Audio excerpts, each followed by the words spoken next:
In enzyme kinetics, reaction rate is measured and it is systematic study of factors that affect the rate of enzyme reaction. enzyme kinetics में हम किसी भी reaction के rate को major करते हैं और उन फैक्टर्स को स्टडी करते हैं जो इफ़ेक्ट कर रहे होते हैं एंजाइम के रेट ऑफ रिएक्शन पे. एंजाइम और सबस्ट्रेट मिलकर एंजाइम सबस्ट्रेट कॉम्प्लेक्स बनाते हैं. मिकेलिस मेंटन मॉडल जो है वो एक इम्पॉर्टेंट मॉडल है जो एंजाइम किनेटिक्स को एक्सप्लेन करता है.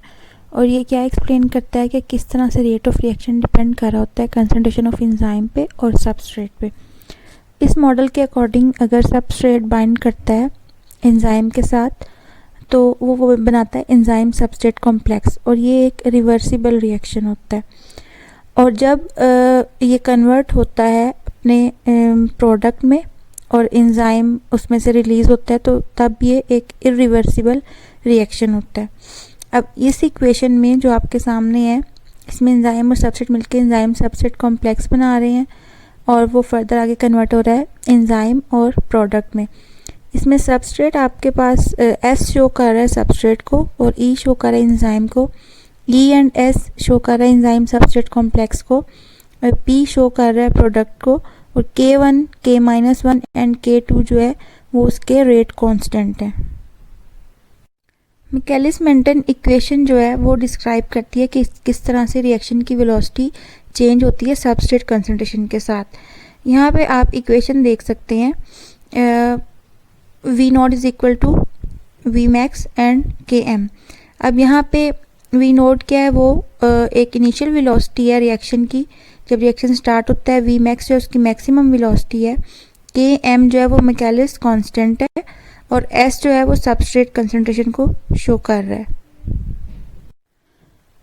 लो कंसंट्रेशन जब सबस्ट्रेट की होती है तब हमारे पास वेलोसिटी जो होती है किसी भी रिएक्शन की वो लीनियरली इंक्रीज़ हो रही होती है सबस्ट्रेट कंसंट्रेशन के साथ. इसको हम कहते हैं फर्स्ट ऑर्डर काइनेटिक्स. जैसे जैसे सबस्ट्रेट की कंसंट्रेशन ज़्यादा होती है हमारे पास वेलोसिटी भी ज़्यादा होती जाती है और फाइनली एक वो पार्ट आ जाता है आप ग्राफ में देख सकते हैं जब हमारे पास हाइपरबोलिक ग्राफ बनता है और हमारे पास सबस्ट्रेट की कंसंट्रेशन के साथ वेलोसिटी भी इंक्रीज़ हो जाती है. इसको हम कहते हैं ज़ीरो ऑर्डर काइनेटिक्स और इसे हम कह सकते हैं मैक्सिमम वेलोसिटी भी. बाई सबस्ट्रेट रिएक्शंस वो होते हैं जब दो सबस्ट्रेट कन्वर्ट होते हैं दो प्रोडक्ट में और उनको एक ही एंजाइम कैटालाइज कर रहा होता है उस रिएक्शन को. फॉर एग्जांपल हमारे पास S1 सबस्ट्रेट है और फिर S2 वो कन्वर्ट हो रहे हैं P1 एंड P2 प्रोडक्ट में. इसके हम एग्जांपल अगर हम लें ग्लूकोज जब ATP के साथ रिएक्ट करता है मतलब ग्लूकोज एक आप कह लें सबस्ट्रेट नंबर 1 है एंड ATP सबस्ट्रेट नंबर 2 है.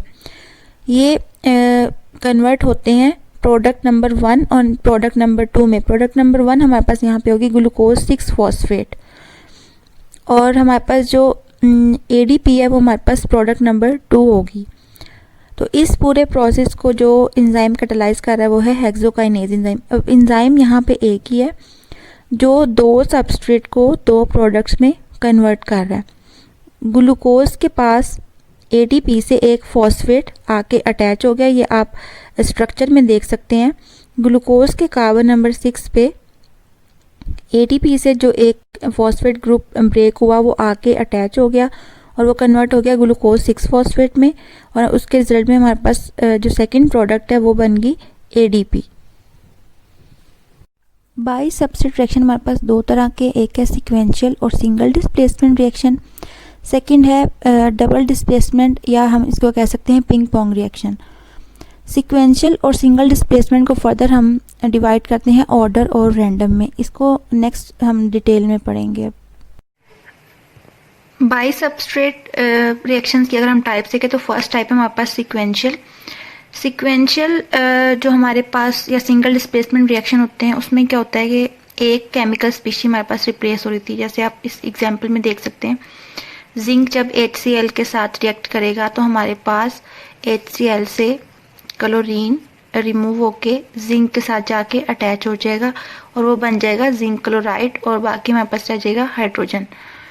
तो यहाँ पे हमारे पास एक जो हमारे पास एक केमिकल स्पीशी है वो डिस्प्लेस हो रही है, एक जगह से दूसरी जगह जा रही है. अब सीक्वेंशियल की भी फर्दर आगे दो टाइप्स हैं, एक है ऑर्डर और एक है रैंडम.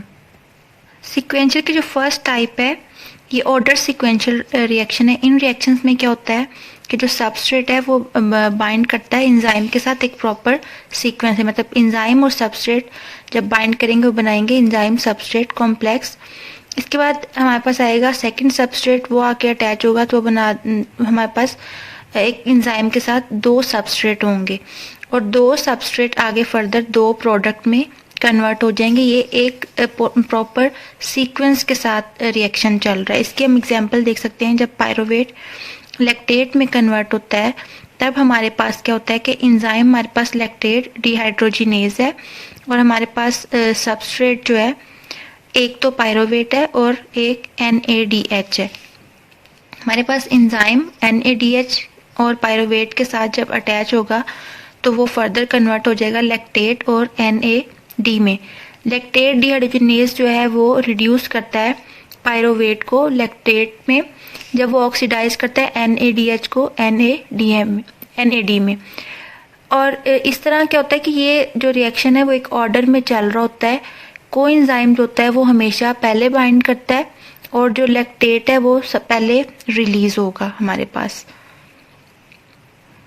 सेकंड जो हमारे पास टाइप है वो है रैंडम रिएक्शंस की। रैंडम रिएक्शंस में क्या होगा कि जो हमारे पास एडिशन होगी सबस्ट्रेट की वो भी रैंडम होगी और उसके बाद उसमें से प्रोडक्ट भी रैंडम रिलीज होंगे। इसमें आप देख सकते हैं एंजाइम के साथ जो सबस्ट्रेट है सबस्ट्रेट 1 और सबस्ट्रेट 2 वो रैंडम अटैच और एक सीक्वेंस नहीं हो रहे। जैसे आपने पहले देखा था कि उसमें पहले वाला जो रिएक्शन मैंने आपको बताया जो एक ऑर्डर सीक्वेंशियल रिएक्शन था उसमें पहले सबस्ट्रेट 1 बाइंड होता है फिर सबस्ट्रेट 2 बाइंड होता है, लेकिन इसमें रैंडम हो रहे हैं अटैच सबस्ट्रेट 1 और सबस्ट्रेट 2 और उस फर्दर कन्वर्ट हो रहे हैं सबस्ट्रेट एंजाइम सबस्ट्रेट कॉम्प्लेक्स में और ये एंजाइम सबस्ट्रेट कॉम्प्लेक्स आगे फर्दर कन्वर्ट होगा प्रोडक्ट 1 और प्रोडक्ट 2 में। इसकी हम एग्जांपल अगर लें तो इसकी एग्जांपल में हमारे पास है कैरेटिन जब कन्वर्ट होता है हमारे पास फॉस्फो कैरेटिन में, तो इसमें क्या होता है कि सबसे पहले जो कैरेटिन और ATP है वो बाइंड करेंगे और वो उसके बाद फॉस्फोकैरेटिन या ADP में कन्वर्ट होंगे, तो उसमें कोई एक सीक्वेंस नहीं है। एंजाइम अगर ATP या कैरेटिन के साथ अटैच हो रहा है तो वो रैंडम अटैच होगा और वो रैंडम ही आगे कन्वर्ट हो जाएगा ADP और फॉस्फोकैरेटिन में। इसमें कोई सीक्वेंस नहीं है कि पहले कोएंजाइम जैसे आपने ऑर्डर सीक्वेंशियल में मैंने आपको बताया कि कोएंजाइम पहले बाइंड होगा और उसके बाद एक सीक्वेंस से लैक्टेट पहले रिलीज होगा और NAD बाद में रिलीज होगा। इसमें ऐसी कोई सीक्वेंस नहीं है। इसमें एंजाइम जो है वो ATP या कैरेटिन के साथ रैंडम अटैच होगा और उसको कन्वर्ट कर देगा फॉस्फोकैरेटिन और ADP में, और इस पूरे रिएक्शन को जो एंजाइम कैटालाइज करता है वो है keratin kinase enzyme. By substrate में हमने दो रिएक्शंस के बारे में पढ़ा था कि सीक्वेंशियल होती है और पिंग पोंग। जो सीक्वेंशियल रिएक्शंस होते हैं उसमें हमारे पास टर्नरी कॉम्प्लेक्स बनते हैं। जैसे अभी आपको एग्जांपल में भी आपने देखा है टर्नरी कॉम्प्लेक्स कैसे बनते हैं, जब दो सबस्ट्रेट और एक एंजाइम मिलके एक कॉम्प्लेक्स बनाते हैं उसे हम कहते हैं टर्नरी कॉम्प्लेक्स। इसमें आप ऑर्डर और रैंडम जो भी मैंने आपको पढ़ाया उसमें आपने देखा कि ऑर्डर में एक सीक्वेंस से एंजाइम और सबस्ट्रेट बना रहे हैं एक टर्नरी कॉम्प्लेक्स जो है एंजाइम S1 मतलब सबस्ट्रेट 1 एंड S2, ये एक टर्नरी कॉम्प्लेक्स है हमारे पास। जो रैंडम में आपने देखा रैंडम में ये था कि एक सीक्वेंस से आके अटैच नहीं होते, रैंडम होते हैं अटैच, लेकिन उसमें भी ये टर्नरी कॉम्प्लेक्स बनता है जो है S1 एंड S2। लेकिन अगर हम कहें नॉन टर्नरी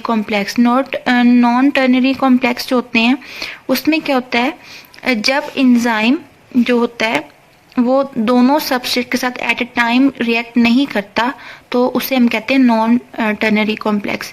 जैसे एंजाइम सबस्ट्रेट 1 के साथ रिएक्ट करेगा तो वो एंजाइम सबस्ट्रेट कॉम्प्लेक्स 1 बनाएगा और उसको कन्वर्ट कर देगा एंजाइम और प्रोडक्ट में, मतलब प्रोडक्ट नंबर 1 बनेगी। फिर इसमें से प्रोडक्ट 1 रिलीज हो जाएगी, हमारे पास एंजाइम रह जाएगा, एंजाइम अगेन सबस्ट्रेट 2 से अटैच होकर एंजाइम सबस्ट्रेट कॉम्प्लेक्स 2 बनाएगा और फिर इसको कन्वर्ट कर देगा प्रोडक्ट 2 में और एंजाइम में। ये हमारे पास एक नॉन टर्नरी कॉम्प्लेक्स है। इसमें दो सबस्ट्रेट एंजाइम के साथ मिलके कोई कॉम्प्लेक्स नहीं बना रहे एट ए टाइम, अलग अलग बना रहे हैं। लेकिन टर्नरी कॉम्प्लेक्स में क्या हो रहा है कि हमारे पास एंजाइम के साथ दो सबस्ट्रेट एट अ टाइम मिलके एंजाइम सबस्ट्रेट कॉम्प्लेक्स बना रहे हैं। आप ये रैंडम ऑर्डर में भी देख सकते हैं, और ये जो ऑर्डर हमारे पास है एक सीक्वेंस, उसमें भी देख सकते हैं कि ये देखें, ये टर्नरी कॉम्प्लेक्स बना और एक ये कॉम्प्लेक्स बना। लेकिन इसमें हमारे पास ये कॉम्प्लेक्स अलग बना था और ये कॉम्प्लेक्स अलग बना था। यहाँ पे हमारे पास इकट्ठे बन रहे हैं, इसलिए हम इसे कहेंगे टर्नरी कॉम्प्लेक्स।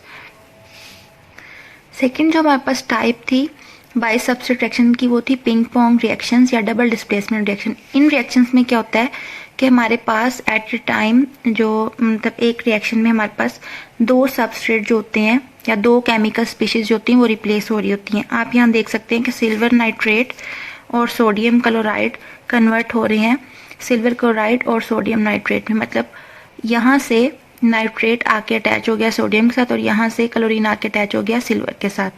इस तरह हमारे पास दो स्पीशीज जो हैं वो रिप्लेस हो रही हैं। और पिंग पोंग रिएक्शन या डबल डिस्प्लेसमेंट रिएक्शन में हमारे पास नॉन टर्नरी कॉम्प्लेक्स बनते हैं, क्योंकि इसमें जैसे पहले आपको मैंने बताया कि जो सीक्वेंशियल में है, सीक्वेंशियल में दो टाइप्स थी, ऑर्डर और रैंडम। उसमें हमारे पास टर्नरी कॉम्प्लेक्स बन रहे थे, लेकिन जो पिंग पोंग है इसमें हमारे पास नॉन टर्नरी कॉम्प्लेक्स बनता है।